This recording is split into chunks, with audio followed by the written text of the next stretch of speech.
지금 이 시대는 인류 역사상 가장 풍요롭고 가장 화려한 시기를 보내고 있습니다.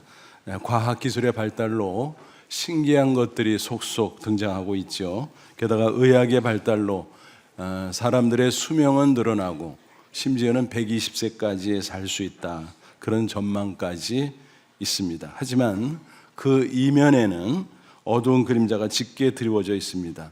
확산 일로에 있는 핵무기로 인한 세계 전쟁의 위험, 또 세계 곳곳에서 발생하는 나라 간의 전쟁, 또 나라 안에서의 내전과 테러, 지구온난화로 인한 기상이변, 쓰나미 같은 자연재앙, 코로나 등 신종 바이러스의 출현 등 수많은 위험 요소들이 인류의 미래를 어둡게 하고 있습니다. 그러면 성경은 뭐라고 언급하고 있을까요? 불행하게도 인류의 미래는 결국은 멸망할 것이다 라고 말합니다. 그리고 각 사람에게는 최후의 심판이 있다라고 경고하고 있습니다. 그래서 일찍이 영국의 존 버녀는 철로 역정에서 이 세상을 가리켜 장망성, 장차 망할 도성이라고 표현했습니다. 그런데 현실은 어떻습니까? 인류의 멸망이나 최후의 심판 같은 주제는 거의 금기사항이 되어버렸습니다. 심지어 교회에서조차 꺼리는 주제가 되어버렸습니다. 마치 근거 없이 지어낸 신화로 취급되거나 지적으로 모자라는 사람들을 미혹하는 미심 정도로 치부하기도 합니다. 하지만 성경의 많은 지면에 그런 메시지가 있습니다. 특별히 예수님의 말씀이 기록된 복음서를 보면은 최후의 심판, 또 인류의 멸망, 그 메시지가 얼마나 많이 나오는지 모릅니다.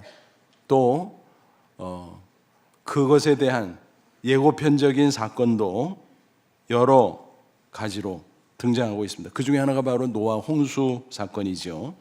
아무쪼록 오늘 말씀을 통해서 종말이 가까운 이때에 영적인 각성을 다지면서 비록 세상 험하지만 꼭 승리하는 저와 여러분 되시기를 주님의 이름으로 축원합니다. 먼저 노아의 시대와 오늘 이 시대의 모습을 비교해 보죠. 왜 하나님께서 노아 시대를 심판할 수밖에 없었을까? 그 시대상을 보면 분명합니다.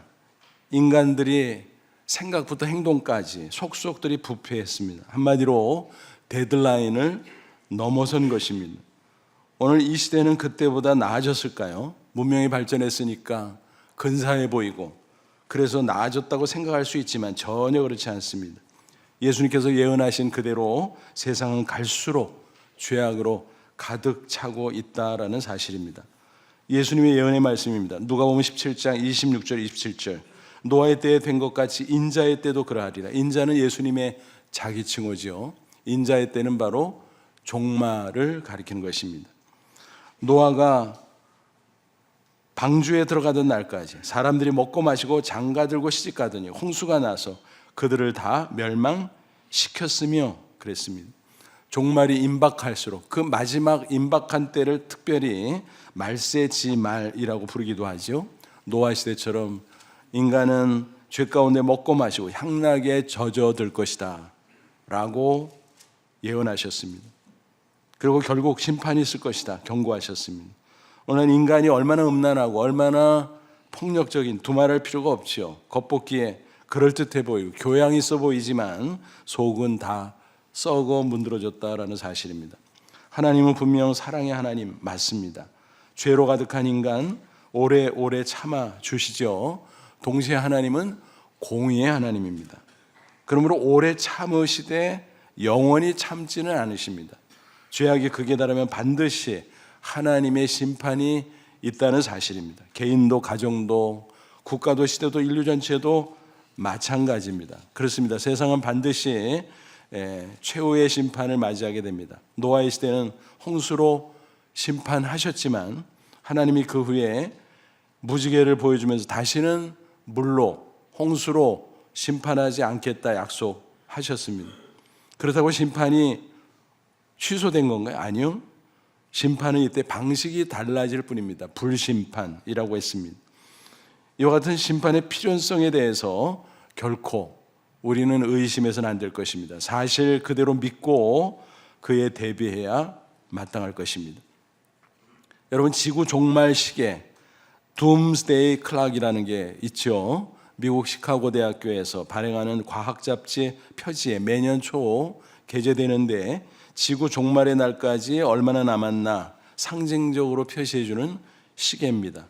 1947년부터 시작됐는데 세계 각종 위기 요소를 종합 판단해서 종말까지 굉장히 가까워지고 있다라는 것을 상징적으로 보여주고 있습니다.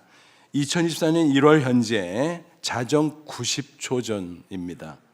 그러니까 최후의 심판, 마지막 종말까지 90초 전, 아주 임박했다는 것이죠. 2025년 기준은 아직 발표가 안 됐어요. 1월 28일 발표 예정이라고 하는데 얼마나 앞당겨질지 모르겠습니다. 뒤로 물러가지는 않을 거예요, 아마. 점점 인류의 종말을 향해서 가고 있는 것이 분명하다라는 것입니다. 성경의 경고가 분명히 있지만 이처럼 과학자들이 전망하는 바로도 인류의 미래는 마냥 핑크빛이 아니라는 사실입니다. 그럼에도 세상 사람들은 어떻습니까? 그런 사실을 새까맣게 잊어버리고 살아갑니다. 내일을 생각하지 않습니다. 오늘 먹고 마시고 죄를 지으며 살아갑니다. 그런 가운데 성도들조차 영적인 잠에 빠져들고 있습니다. 이런 시대를 향하여 성경은 끊임없이 깨어있으라 영적 각성을 촉구하고 있습니다. 대비하라는 것입니다. 물론 전 세계 과학자들이나 정치인들도 대비해야 되죠. 그래서 연구도 하고 대책도 마련하고 그래야 할 것입니다. 하지만 그런 것들은 어느 정도 종말의 시기를 늦출 뿐이지 그 자체를 없앨 수는 없습니다. 주님의 분명한 예언인 것입니다. 그러므로 가장 중요한 대비책을 마련해야 되는데 그것은 구원의 길을 찾는 것입니다. 인간 스스로 찾을 수 있는 게 아니죠. 그러므로 하나님이 제시한 구원의 길, 그것을 찾아야 됩니다. 그게 바로 노아 시대에는 방주였고 오늘 우리의 시대에는 예수 그리스도의 십자가인 것입니다. 노아 시대 인간은 더 이상 스스로 하나님의 심판을 극복할 방법을 얻지 못했습니다. 멸망을 향해 흘러가고 있었습니다. 그때 하나님께서 노아에게 구원의 길을 가르쳐 주셨습니다. 홍수 심판이 임하게 되는데 그것을 대비해서 방주를 만들라 말씀하셨습니다. 방주가 구원의 길이라는 것입니다. 방주에 들어가라, 방주를 타라. 그게 구원의 길인 겁니다. 흔히 노아의 방주라고 부르고 있지만 하나님이 지시한 방법대로 만들었기 때문에 엄밀히 말하면 하나님의 방주입니다. 여러분, 방주는 어떤 걸까요? 우리가 흔히 보는 선박, 그 형태가 아니죠. 보통 선박은 유선형이잖아요. 그런데 방주는 직육면체 상자 같은 겁니다. 창세기 6장에 보면 그 제도가 자세하게 기록이 되어 있는데 그 중에 14절 보니까 이렇게 기록되어 있어요. 너는 고페르 나무로 너를 위해 방주를 만들되 그 안에 칸들을 막고 역청을 그 안팎에 칠하라. 고페르 나무, 잣나무 일종이라 그래요. 그래서 목질이 단단하고 내구성이 뛰어납니다. 이 나무로 여러 칸을 만들고 그 칸칸이 사람들과 동물들을 대피시키라 말씀하신 것입니다. 그리고 그 칸과 칸 사이 빈틈이 생기니까 그곳에 역청으로 칠하라. 역청은 아스팔트 같은 것으로 방수제입니다. 그러니까 물이 바깥에서 스며들어오지 못하도록 꼼꼼하게 막으라. 뭐 그런 거죠. 그런데 흥미로운 사실이 있습니다. 역청이라고 하는 단어가 히브리 원어로 코페르인데 이게 무슨 뜻인가 하면 속죄 제물이라는 말과 같습니다. 그러니까 역청이 속죄 제물, 이게 뭐지? 칠하라는 단어를 보면 그것을 충분히 이해할 수 있습니다. 히브리어 동사로 카파르라는 단어가 있어요. 이게 칠하다 그런 뜻인데 덮다, 가리다, 페인트로 칠하는 게 이렇게 덮어버리는 거잖아요. 그런 뜻이 있는데 그게 속죄하다라는 뜻으로도 사용됩니다. 그러니까 속죄가 뭐냐? 죄를 가려주는 것입니다. 덮어주는 것입니다. 아담과 하와가 범죄한 이후에 죄로 말미암아 수치와 두려움을 느끼게 되죠. 그래서 그걸 가리려고 해요. 자기들이 발견한 조치가 뭡니까? 무화과 나무 잎사귀로 치마를 해서 입는 것이었습니다. 그런데 그것으로 죄를 가릴 수가 없었습니다. 그때 하나님께서 그 치마를 벗기고 대신에 가죽옷을 입혀줍니다. 그래서 그들의 죄를 가려준 거죠. 근데 이 가죽옷을 만들려면 어떤 과정이 전제돼야 되죠? 짐승이 피 흘려 죽어야 됩니다. 그 짐승이 죄를 지은 것은 아니지만 인간을 대신해서, 그래서 여기서 대속의 원리 혹은 속죄의 원리가 비롯되는 것입니다. 그러니까 역청은 뭐냐? 인간의 죄를 대속하는 예수님의 십자가 피를 상징하는 것입니다. 예수님이 십자가에 죽으셨다 부활하심으로 하나님의 아들 되심과 또 십자가 죽음이 대속임을 증명해 주셨습니다. 노아 시대 대홍수로 인해서 모든 인간이 멸망할 수밖에 없었는데 그때 방주에 올라탄 노아의 가족 8명은 구원을 받았습니다. 그러니까 구원의 길은 오직 방주라는 거죠. 방주는 한 척만 건조됐어요. 그리고 그 안에 들어가는 문도 오직 하나였습니다. 예수님이 자신을 가리켜 이렇게 말씀하신 적이 있습니다. 요한복음 10장 9절, 목자와 양의 비유를 하면서 또 당신이 문이라고도 했어요. 내가 문이니, 여기서 문, 그 앞에 정관사가 붙어요. 유일한 문이라는 거예요. 누구든지 나로 말미암아 들어가면 구원을 받고 또는 들어가며 나오며 꼴을 먹으리라. 그러니까 예수님을 믿음으로 구원받고 또 영혼의 양식을 얻는다라고 하는 것입니다. 그러니까 방주도 하나, 구원자이신 예수님도 한 분이라는 것입니다. 바로 구원의 유일성을 의미하는 것입니다. 그와 마찬가지로 오늘 우리에게 구원의 길은 오직 예수 그리스도뿐이다라는 것입니다. 예수님이 직접 말씀하셨어요. 요한복음 14장 6절, 내가 길이요 진리요 생명이니 나로 말미암지 않고는 아버지께로 올 자가 없느니. 여기서 길, 진리, 생명, 그 앞에 각각 정관사가 붙어 있습니다. 뭐예요?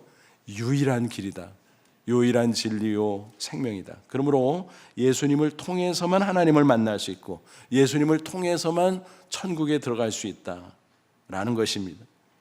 또 요한복음 4장 12절 보면 초대교회 박해 상황에서 사도들은 붙잡혀 가서 문초를 당하고 또 많은 고초를 당했음에도 불구하고 당당히 외쳤습니다.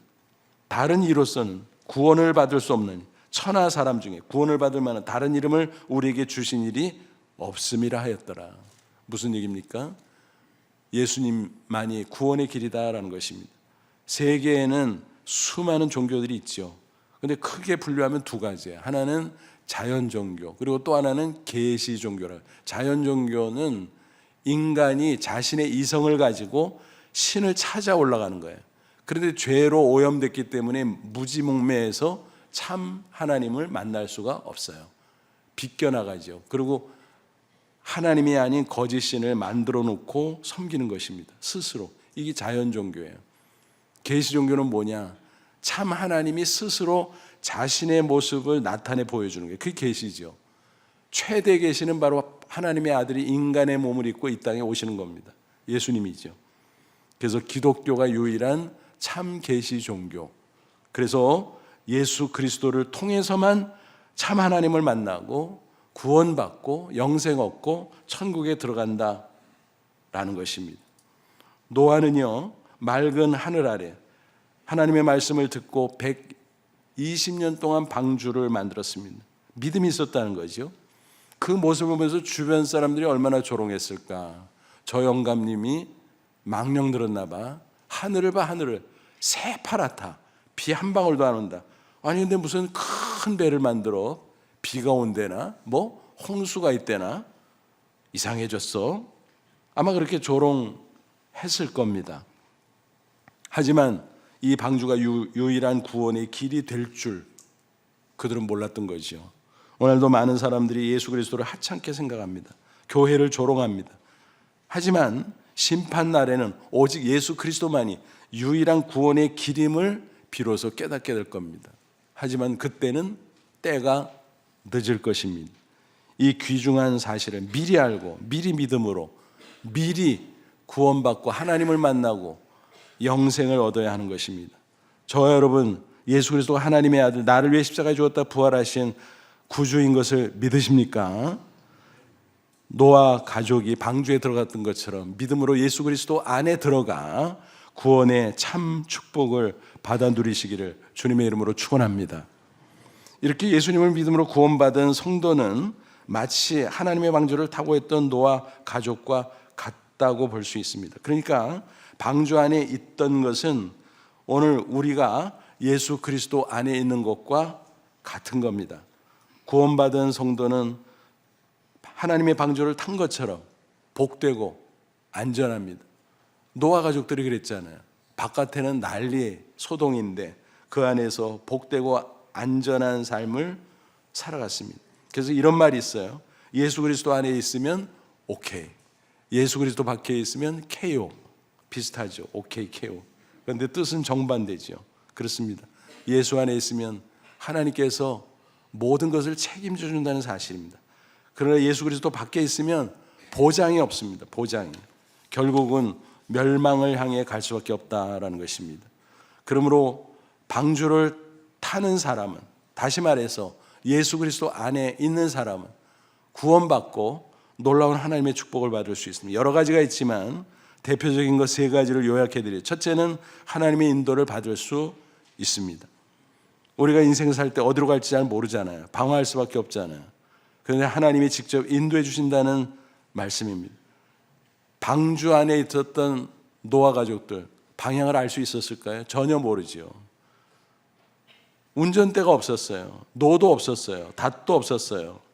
하지만 바른 길로 잘 인도함을 받고 마침내 아라랏산에 안착할 수 있었습니다. 어떻게 가능했을까요? 하나님이 직접 운전해 주셨기 때문입니다. 1년가량 심한 홍수 가운데 무리로 떠다녔을 때 사실 얼마나 위험해요? 그렇죠? 또 얼마나 방황할 수밖에 없잖아요.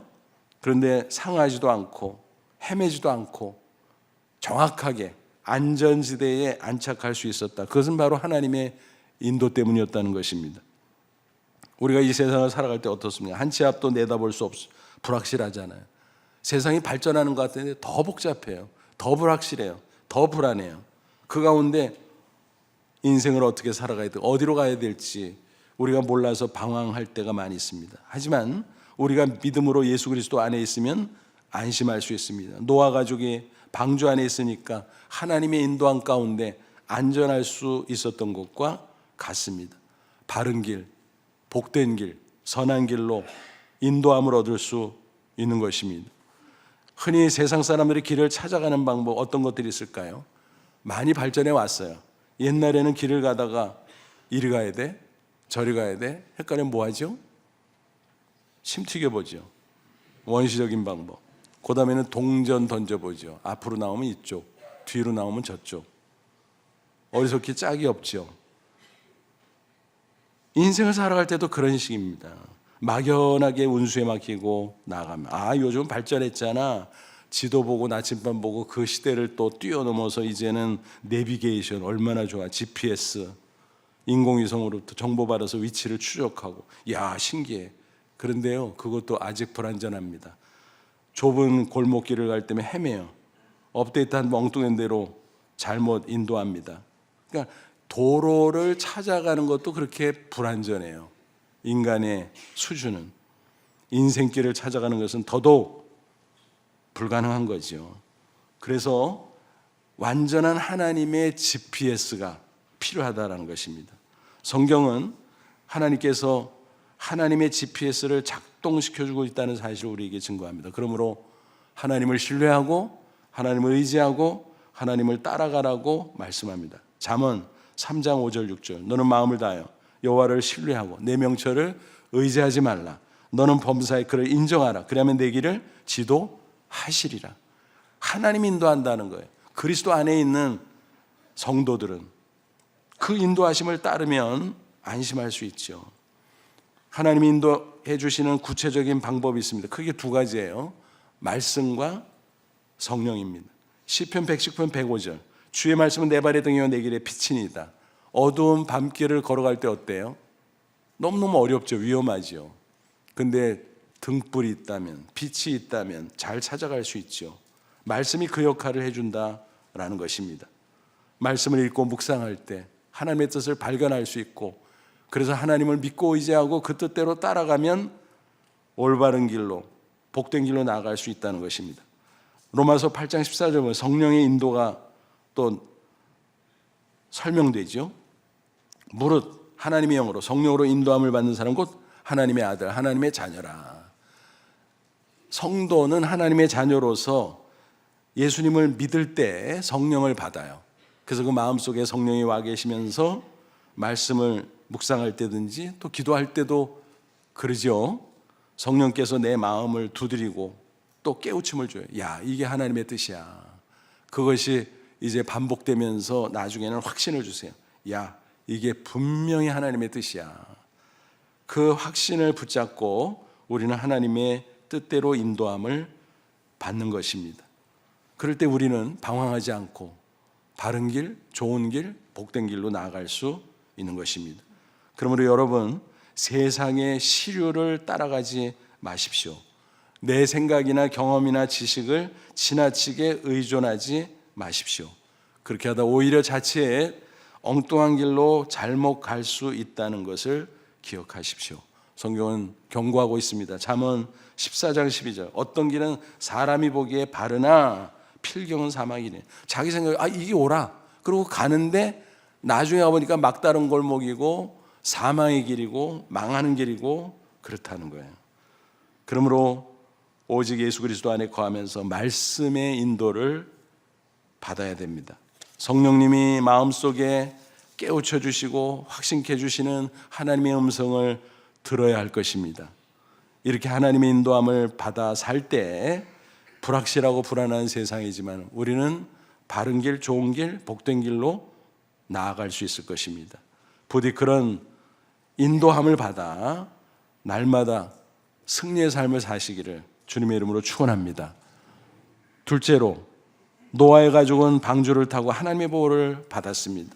오늘 우리도 마찬가지, 예수 그리스도 안에서 하나님의 보호하심을 받을 수 있습니다.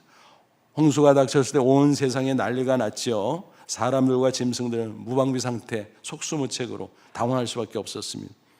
하지만 방주 안에 있던 사람들은 절대 안전했습니다. 방주 안에 그렇다고 뭐 안전장치가 특수하게 있었는데 그거 아니에요. 하나님의 방주 자체가 그들을 보호해 주었다는 것입니다. 바람이 불어도 괜찮았습니다. 파도가 쳐도 괜찮았습니다.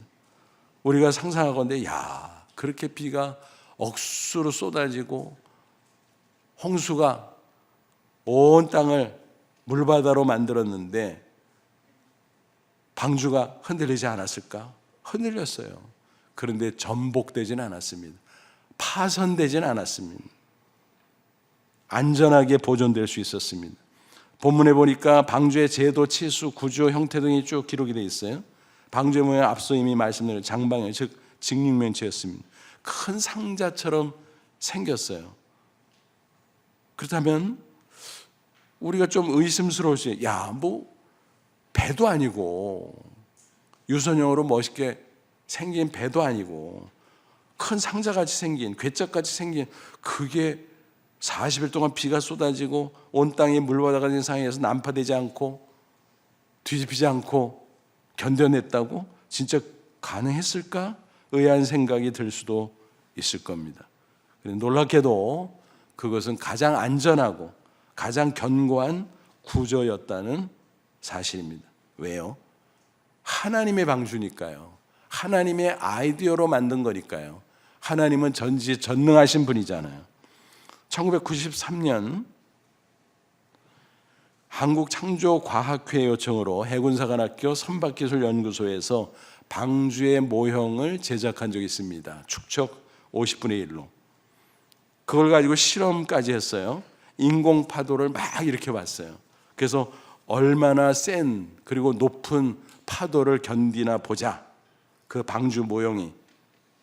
그랬더니 40m 파도가 일어나는데도 끄떡이 없었습니다. 근데 인류 역사상 얼마나 큰 파도가 있었을까 쭉 조사해 보니까 30m 이상 되는 파도는 없었다는 것입니다. 그런데 방주는 40m 파도에도 끄떡이 없으니까 와, 진짜 안전하구나. 그렇습니다. 하나님의 아이디어거든요. 하나님의 방주는 그 안에 있는 노아의 가족, 동물들까지 다 보호해 주었다라는 사실입니다. 하나님의 방주와 같이 오늘 우리도 예수 그리스도 안에 있으면 안전합니다. 하나님께서 우리를 지켜주기 때문입니다. 예수님 약속하셨죠? 마태복음 28장 20절 승천하면서 주신 말씀에 내가 세상 끝날까지 너희와 항상 함께 있으리라. 여러분, 부활체로 쫙 올라가면서 같이 있겠대요.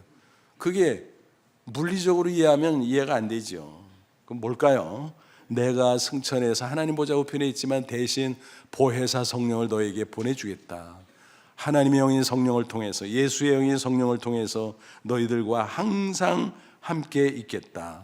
종말의 날까지. 그러므로 예수 그리스도 안에 있으면 보호받고 안전할 수 있다라는 것입니다. 그리고 예수님께서 요한복음 16장 33절에서는 또 이렇게 말씀하셨어요. 이것을 너희에게 이르는 것은 너희로 내 안에서 평안을 누리게 하려 하면 세상에서 너희가 환난을 당하나 담대하라. 내가 세상을 이겼노라. 예수님은 죄와 사망 것에 이겼습니다. 십자가에 죽었다가 부활하신 분입니다. 오늘도 살아 역사하십니다. 그러므로 주님이 함께 해주시면, 우리가 주님 안에 있으면 평안이 있습니다. 환난이 있어도 겁먹지 않습니다. 담대할 수 있습니다. 그렇게 살라는 것입니다. 주님의 보호해 주시는 놀라운 약속이 있기 때문입니다. 그러므로 어떤 상황에서도 확신을 갖고 적극적으로 주님의 보호를 요청하시기 바랍니다. 시편 62편 8절 백성들아 시시로 그를 의지하고 그 앞에 마음을 토하라. 하나님 우리의 피난처시로다.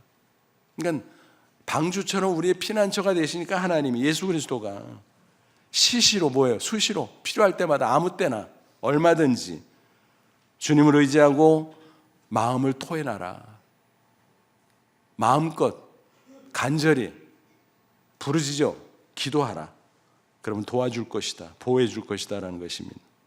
여러분, 이와 같이는 하나님의 완전한 보호하심을 체험하고 승리하시기를 축원합니다. 세 번째, 노아 가족은 방주를 타고 소망을 품고 승리할 수 있었습니다. 오늘 우리도 마찬가지, 예수 그리스도 안에 소망이 있습니다. 16절을 보니까 방주의 구조 가운데 창이 나오죠. 창을 위로부터 1규빗, 1규빗은 한 45cm 정도 돼요. 그 위치에 만들라고 했습니다. 왜 그 위치에 창을 내라고 했을까? 창을 통해서 하늘을 보라는 것입니다. 만약 창을 옆으로 냈다면 어떻게 됐을까요? 홍수 가운데 펼쳐지는 아수라장을 보고 얼마나 불안하고 얼마나 고통스럽겠습니까? 그런데 하나님을 바라봄으로 노아와 그 가족은 위로를 받을 수 있었습니다. 소망을 가질 수 있었습니다. 처음에 비가 억수로 쏟아질 때는 창으로 봐도 불안했을지 몰라요. 그러나 이내 비가 그치고 파란 하늘이 나타났을 때 그걸 바라보면서 위로받았을 것입니다. 야, 됐다. 이제 우리도 나갈 수 있겠지? 이제 새로운 세계가 펼쳐지겠지? 소망했을 것입니다. 여러분, 오늘도 우리 마찬가지예요. 세상을 바라보면 염려가 있고 걱정이 있고 한숨이 있고 불안이 있고 고민이 있고 낙심이 있고 절망이 있고 그러죠. 그러나 우리의 영적인 눈을 들어 하나님을 바라보면, 천국을 바라보면 새 힘이 넘칩니다. 위로와 소망이 있습니다. 어떤 고난도 이겨낼 수 있고 심지어는 죽음이 닥쳐와도 소망 가운데 승리할 수 있다라는 사실입니다. 사도행전 7장 보면 스데반의 순교 사건이 나오죠. 그는 유대인의 공유에 끌려갔어요. 그 당시 이스라엘 사회는 종교와 정치가 하나였어요. 그래서 종교 지도자가 곧 정치 지도자였어요. 공회의원은 요즘 국회의원이라고 보시면 됩니다. 그들이 쫙 둘러 앉았는데 그 앞에 끌려가서 이제 문초를 당하는 거예요. 왜 그랬을까요? 예수님을 증거했으니까. 예수님은 하나님의 아들, 이 땅에 오셔서 육신으로 계시다가 십자가에 못 박혀 죽으시고 사흘 만에 부활하셨어. 그분은 분명 하나님의 아들 구주요, 우리가 기다리는 메시아요 라고 당당히 증거했던 것입니다. 그러니까 그것을 믿지 않는 그들로서는 너무너무 기가 막힌 겁니다. 신성모독이죠, 한마디로. 그래서 저놈 죽여 그렇게 된 거예요. 그래서 너도 나도 달려들어서 돌로 쳐서 그를 죽이게 되는 것입니다. 그런데 그 죽임을 당하는 순교 과정을 보면 너무너무 놀랍습니다. 분명히 돌이 여기저기서 그에게 옵니다. 맞았습니다. 피투성이가 됩니다. 근데 그의 얼굴만큼은 천사와 같이 빛났습니다. 얼굴에도 피가 흘렀을지 모르지만 그것을 뚫고 나올 정도의 찬란한 광채가 있었다라는 것입니다. 그러면서 평안했습니다. 심지어는 원수를 위해서 기도하는 그런 모습이었습니다. 그리고 잠자듯이 그 영혼이 떠나가게 됩니다. 그럼 어떻게 가능했을까요? 그것은 그가 영안을 들어 하늘을 바라봤기 때문입니다. 어떤 사람은 그래요. 예수님 뭐하고 계셨어? 스데반이 돌에 맞아 죽는데 좀 구해주지. 예수님 어디 가셨던 게 아니고 쉬고 계셨던 게 아니에요. 지켜보고 있었어요. 예수님이 놀라운 일을 하고 계셨어요. 사도행전 7장 55절 56절 스데반이 성령이 충만해 하늘을 우러러 주목하여 하나님의 영광과 및 예수께서 하나님 우편에 서신 것을 보고 말하되 보라 하늘이 열리고 인자가 예수님이 하나님 우편에 서신 것을 보노라. 스데반의 영안이 열리면서 쫙 보였어요. 하나님 보좌 우편에 승천해서 앉아 계시던 예수님이 벌떡 일어나신 거예요. 왜요? 스데반을 보고 있었기 때문에. 이제는 스데반을 천국에 영접하기 위해서, 그를 품 안에 안아주기 위해서 일어서 계셨다라는 것입니다. 그 모습을 스데반이 본 거예요. 천국을 보고 하나님 보좌 우편에 서 계신 예수님을 보고, 그러니까 얼마나 기쁩니까? 그러니까 평안이 있고 천사같이 그 얼굴이 빛났고 또 잠자듯이 평안하게 그 영혼이 떠나갈 수 있었다라고 하는 것입니다. 그런 생각을 또 해볼 수 있어요. 스데반을 주님께서 구해주시고 계속 살게 하셨으면 그가 평생 얼마나 많은 복음 사역을 했겠어? 좀 그렇게 하지? 라는 생각을 우리가 할 수도 있어요.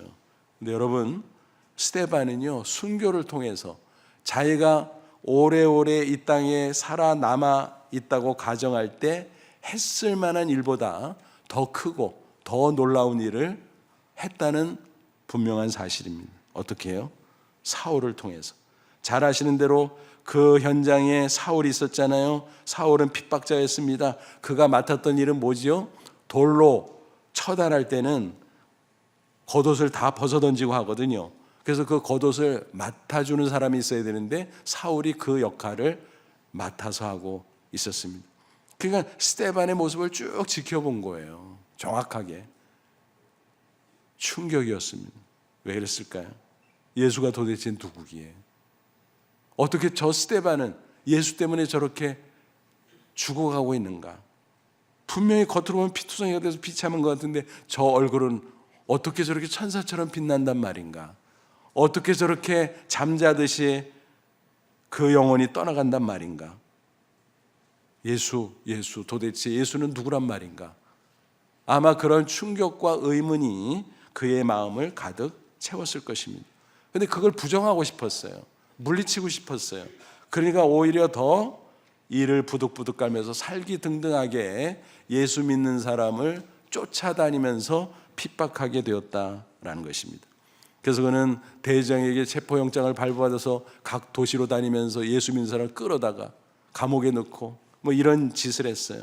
그래서 한 번은 다메섹이라는 큰 도시, 거기에 유대인들이 많고 그 중에 예수 믿는 사람들이 막 늘어나고 있다는 소문을 듣고 붙잡으러 가는 거예요. 근데 그 시내에 들어가기 전 도상에서 찬란한 빛 가운데 나타난 부활의 주님을 만난 거예요. 사울아, 사울아, 뉘시오. 나는 내가 핍박하는 예수다.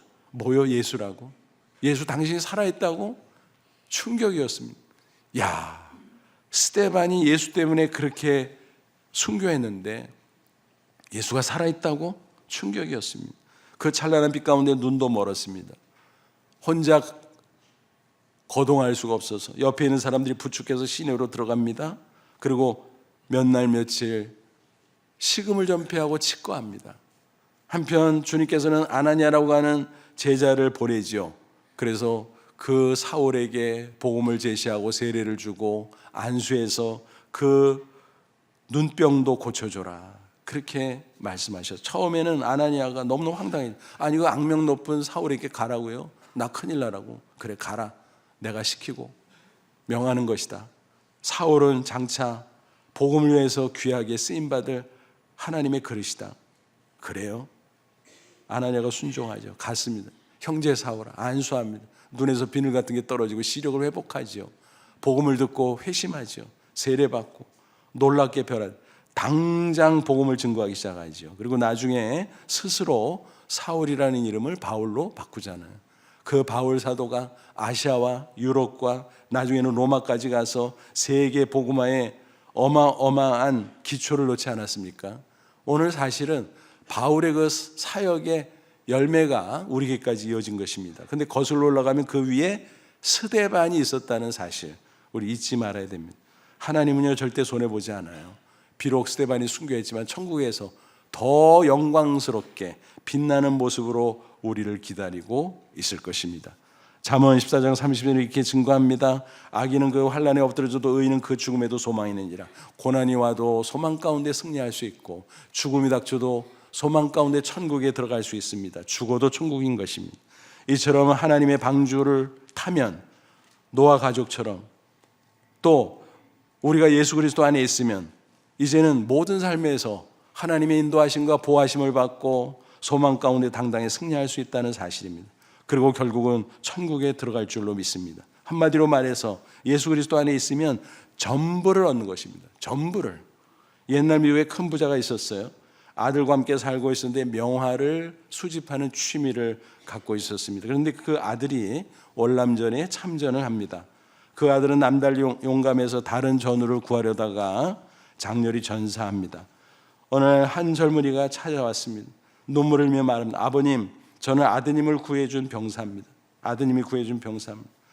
그리고는 보따리를 푸는데 그 안에 아들의 초상화가 있었습니다. 조악한 것이었지만 그러나 분명히 아들의 얼굴이었습니다. 그는 말합니다. 잘 그리진 못했지만 눈물로 그렸습니다. 아버님께서 소장해 주십시오. 그 부자는 눈물을 흘리며 받았습니다. 그리고 거실에 걸어놓았습니다. 아들이 글을 올 때마다 그것을 쳐다보고 손님이 방문하면 그 그림을 보여주고 그 유래를 설명해 주었습니다. 세월이 흐르고 흘러 그 부자가 별세합니다. 유언장을 받은 변호사와 경매인이 사후 처리를 진행하는데 이제 경매를 열게 됩니다. 저택과 명화와 또 그 외에 여러 재산, 또 그 소장했던 물품들을 처분하려고 했던 것입니다. 많은 사람들이 소식을 듣고 몰려왔습니다. 싸게 진품, 귀중품을 사려고. 그래서 경매가 시작이 됩니다. 근데 그 경매인이 제일 먼저 그 초상화를 보여줍니다. 이것을 살 사람이 있습니까? 아무도 손을 안 드는 거예요. 한 사람도 없어요. 정말 없어요. 계속 질문하고 또 질문합니다. 그러면서 값을 내립니다. 내리고. 그래서 마침내 한 사람이 저 뒤에서 $10에 사겠다고 손을 들었습니다. 그 사람은 바로 그 집에서 오랜 세월 일했던 가난한 정환사였습니다. 그 부자 주인을 오랫동안 섬겼고 그 아들을 몹시 사랑했기에 집을 떠날 수밖에 없는 그 순간 그 초상화를 간직하고 싶었던 것입니다. 그때 경매인이 발표합니다. 이것으로서 오늘 모든 경매 절차를 마칩니다. 사람들이 깜짝 놀라서 막 항의합니다. 주인이 유언했소. 이 초상화를 사는 사람에게 모든 재산과 모든 소장품을 주라고 했소. 그러니 이제 끝이요. 아들의 초상화를 소유한 사람이 그 아버지의 모든 것을 소유하게 됐다는 것입니다. 바로 이게 신앙생활의 원리입니다. 예수 그리스도를 내 마음에 모시고 내가 예수 그리스도 안에 있으면 하나님이 만나 주십니다. 영생을 주시고 또 이 땅에 사는 동안 모든 것을 허락해 주시는 것입니다. 그래서 예수님은 나의 전부, 하나님은 나의 전부인 것입니다. 아무쪼록 오늘 말씀을 마음속에 새기며 하나님의 방주를 타고 예수 그리스도 안에서 항상 승리하고 또 이 진리를 전파하며 아름다운 인생, 복된 인생 살아가는 저와 여러분 다 되시기를 주님의 이름으로 축원합니다. 기도하겠습니다. 이 말씀 붙잡고 기도하자. 하나님, 그렇습니다.